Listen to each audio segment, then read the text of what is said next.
Our next guest at the VIP-Bühne is Colin Cureton from NXP, and we will talk about Safe Central Compute for autonomous driving. Yep. What are you demonstrating this year at Embedded World?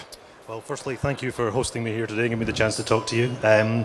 We've got two primary demonstrations for ADAS and autonomous driving at the show.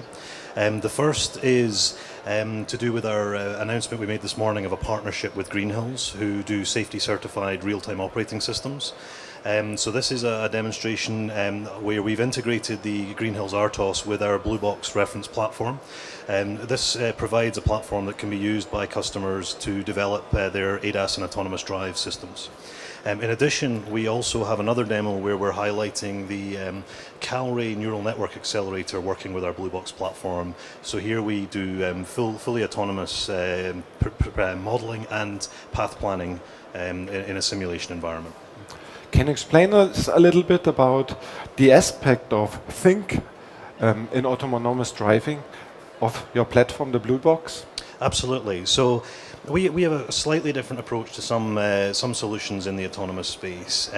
When you actually look at the think piece, so there's three real components to autonomous driving. There's sensing, there's thinking, and then there's acting. So sensing is the cameras, the radar. Thinking is then how you actually process that data and tell the car what to do. And then acting is the car actually moving and moving around the world. So the think piece, we split into two main components. The first is modeling, and the second is then path planning. Now we split them into two components because they actually scale very differently. The modeling piece is dependent on the number of sensors that you have in the car. So if you've got lots of cameras or radar sensors, then you need more processing there to do that modeling. The path planning piece, on the other hand, scales to do with the driving functions that you have in the car. So if you put this into a monolithic architecture, then it can limit your flexibility and your scalability compared to splitting these or partitioning the system into two different components. So we believe this is the right approach. In addition, this also helps with the verification of the system, which in turn can simplify the safety certification of the platform. At NXP, it seems that the safety topic is front and center when it comes to autonomous development. Why is this? Absolutely. It's fundamental to the system because at the end of the day, an autonomous vehicle is a safety critical system. If the car or the autonomous system makes an incorrect decision, then the occupants of the car could be harmed or possibly even have fatalities, the occupants of the car and also other road users and pedestrians. So safety is not an option with these systems. It's a baseline requirement, and we believe firmly that the systems have to be designed from the grounds up with safety, a safety concept in mind. It's not something that can be added to the system at a later stage or an afterthought. It's a foundational element of the system.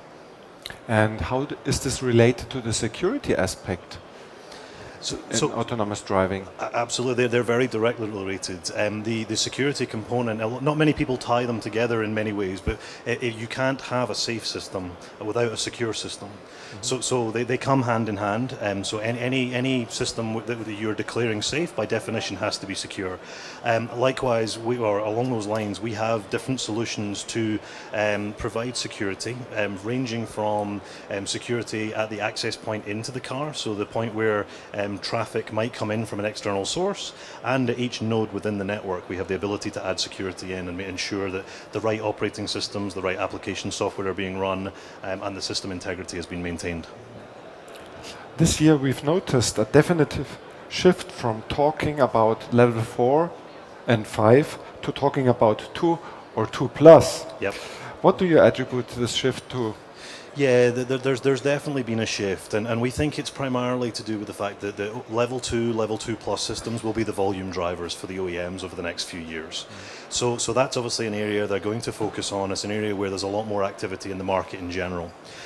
However, we shouldn't lose sight of the fact that there's still a huge amount of activity around the level 4, level 5 systems. We see a lot of innovation taking place there. That's certainly where the technology companies are able to push the boundaries of what we're able to deploy and develop. And of course that technology then trickles down into the lower level systems as well. It's important to know that NXP as a company, we have solutions today for level 2 plus, level 3, and we can provide customers with development platforms that they can use to develop their level 4 and level 5 systems as well. Where do you see the biggest challenges and obstacles in autonomous driving moving forward? Yeah, there's lots, and there's probably too many for me to talk about in the time we've got here. But just the top 3, maybe. Yeah, exactly. Some of the key ones that are happening. So across the industry, we have to look at the validation of the system. How many miles or kilometers do we have to drive, or perhaps that should be how many millions of kilometers we have to drive before we can truly call a system safe and certified.